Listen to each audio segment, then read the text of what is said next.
Jadi tadi kami sudah mengadakan rapat koordinasi dengan seluruh bupati wali kota dalam rangka pembahasan pertama evaluasi terhadap PSBB.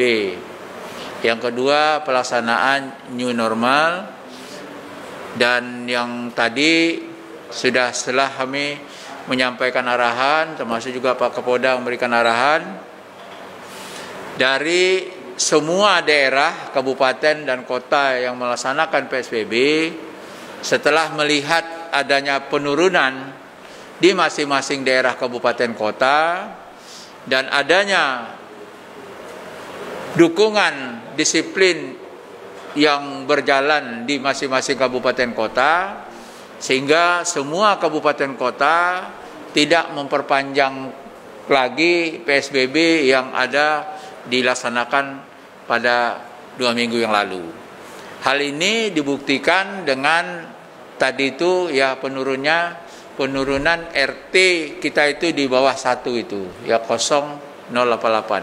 Nah, ini merupakan prestasi dari masyarakat Riau atas kerjasama baik gugus tugas provinsi, kemudian gugus tugas kabupaten kota dan masyarakat Riau sendiri yang mendukung kebijakan ini, sehingga tentunya Riau sekarang ini angka dari penularan COVID-19 ini menurun ya, baik dari transmisi lokal juga tentunya dari klaster Magetan nih ya, sampai sekarang tidak ada lagi ya perkembangannya. Nah, sekaligus tadi saya mengharapkan ini harus kita pertahankan dan kalau bisa kita turunkan lagi dari RT yang 088 ini. Jadi karena kalau ini bisa kita turunkan lagi, tentunya ini bertambah bagus. Nah, itulah nanti arah kita kepada tentunya new normal ini. Jadi dengan dukungan masyarakat kita, harapan kita mudah-mudahan terwujud sesuai dengan arahan Bapak Presiden dalam rangka untuk menciptakan masyarakat yang produktif dan aman COVID-19. Nah, kami tadi minta kepada masing-masing kabupaten kota agar mempersiapkan arah kepada new normal ini. Ya, terutama misalnya persiapan untuk sekolah. Sekolah-sekolah ini harus kita sediakan tempat cuci tangan anak-anak. Sekolah ini ruang kelasnya harus kita atur. Kalau misalnya sekarang dalam ruang kelasnya 40, nanti ngatur jaraknya tidak sampai 40, mungkin juga harus diatur shiftnya. Jadi ruang kelasnya juga harus diatur. Termasuk juga terutama yang berkaitan tentunya tempat-tempat wisata. Tempat-tempat wisata tadi juga disampaikan oleh berbagai kepala daerah. Nah, ini kami harapkan tadi sekarang mulai disosialisasikan, diberitahu kepada masyarakat termasuk pengelola-pengelola wisata, agar nanti pada waktu kita sudah mulai buka, nanti juga ada evaluasi, ada melakukan pengecekan agar nanti semua pihak yang berkenaan dengan ini mereka bisa mematuhi protokol kesehatan. Sepanjang protokol kesehatan nanti misalnya dipatuhi, dilaksanakan dengan baik, tentunya ini bisa berjalan normal, yang kita harapkan juga bisa menggerakkan ekonomi masyarakat yang ada di sini. Apalagi tadi saya katakan wisata ini juga kaitannya dengan usaha kecil, usaha mikro, usaha ekonomi kreatif. Di situ punya tentunya sumber kehidupan yang sangat ditunggu-tunggu momen sekarang ini. Nah, karena itu tentunya terhadap hal ini juga berkenaan dengan aturan kesehatan ini, protokol kesehatan harus juga diikuti dan dipatuhi. Kemudian juga yang ingin saya sampaikan juga tadi khususnya mengenai sekolah, memang kita harus menunggu dulu petunjuk dari Menteri Pendidikan dan Menteri Agama, baik menyangkut sekolah agama dan sekolah umum. Begitu juga terhadap pelaksanaan rumah ibadah, kita masih menunggu tentunya petunjuk juga dari Menteri Agama, sehingga nanti dengan sinilah baru kita tahu nanti beransur-ansur kita akan mulai melakukan kegiatan-kegiatan seperti biasa, namun demikian tetap memperhatikan protokol kesehatan. Jadi pakai masker ini sudah merupakan kewajiban. Nanti masuk ke tempat gedung atau tempat kerja tetap ada tempat cuci tangan dan sebagainya. Jadi ini yang harus nanti diatur oleh masing-masing kabupaten kota, sehingga nanti bisa melaksanakan new normal seutuhnya sebagaimana yang diharapkan oleh kita semua. Untuk wilayah perbatasan apakah masih Tetap.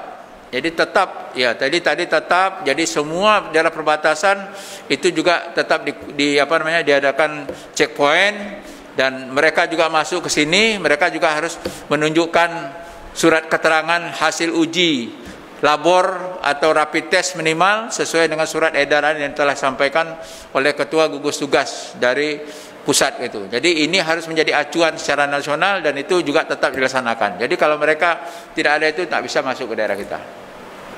Pak, kalau pembatasan sosial yang sudah kita salurkan itu tetap berlaku untuk bagi 2 bulan ke depan. Kami 3 bulan. 3 bulan. Ya, berarti Mei, Juni, Juli gitu. Ya. Pak, untuk kota sendiri gimana Pak? Aku masih tetap berlaku tidak perlu pemberian sembako? Nah, saya tak ngecek pula itu tadi. Untuk wilayah perbatasan posko untuk beberapa posko kan masih kurang fasilitas Pak. Itu gimana Pak? Apakah dari provinsi yang akan melakukan penerapan atau koordinasi dengan kabupaten? Provinsi. Jadi sampai saat ini itu checkpoint itu masih seutuhnya. Jadi tidak tidak berubah itu. Baik tadi contoh ya, misalnya tadi Bupati Rokan Hulu mengatakan checkpoint dia dengan Sumatera Barat itu 2. Checkpoint dia mengenai Sumatera Barat itu 1. Sumatera Utara gitu. Nah, sama juga di Kuansing juga begitu. Ada 2 checkpoint untuk Sumatera Barat. Kalau nanti Kampar 1 ada checkpoint. Itu tetap berlaku. Dan itu Sumatera Utara juga seperti itu. Ini juga rekan-rekan besok juga mau ngecek checkpoint ini. Jadi tetap berjalan gitu. Jadi menurut saya ini juga harus kita pertahankan agar nanti kita bisa mempertahankan orang yang masuk ke daerah kita. Yang kita harapkan juga orang yang masuk juga sehat. Peran TNI Polri dalam new normal ini? Ya, TNI Polri ikut terlibat dan mereka lebih banyak. Dan hari ini tadi disampaikan Pak Kapolda tadi ada 413 tempat yang akan dilakukan pengawalan baik dari polisi dan tentara. Jadi ini terutama yang berkaitan daerah-daerah kerumunan, pasar gitu. Ya, pasar tradisional, pasar yang modern dan semuanya lah yang terkait dengan tempat-tempat keramaian.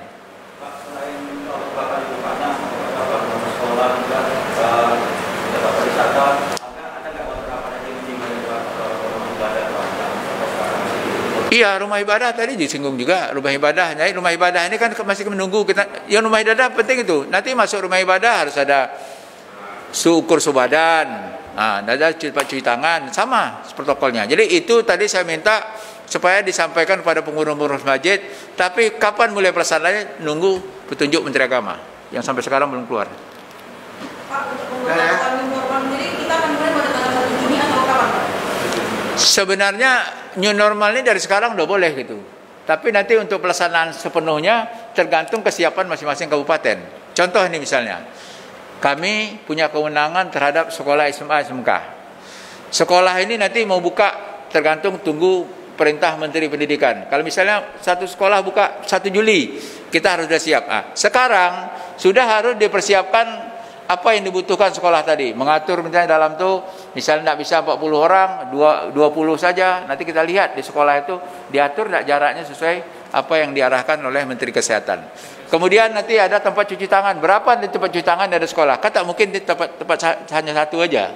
Nah, termasuk nanti termorgan yang untuk mengukur nanti suhu badan. Jadi hal-hal seperti itulah misalnya. Nanti kabupaten juga seperti itu.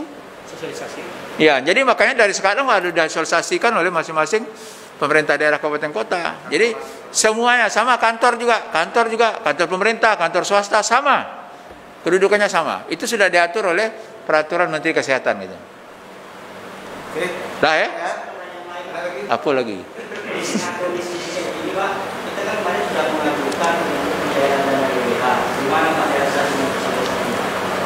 Kalau DBH, kalau yang kurang salur kemarin sudah terrealisasi, ya.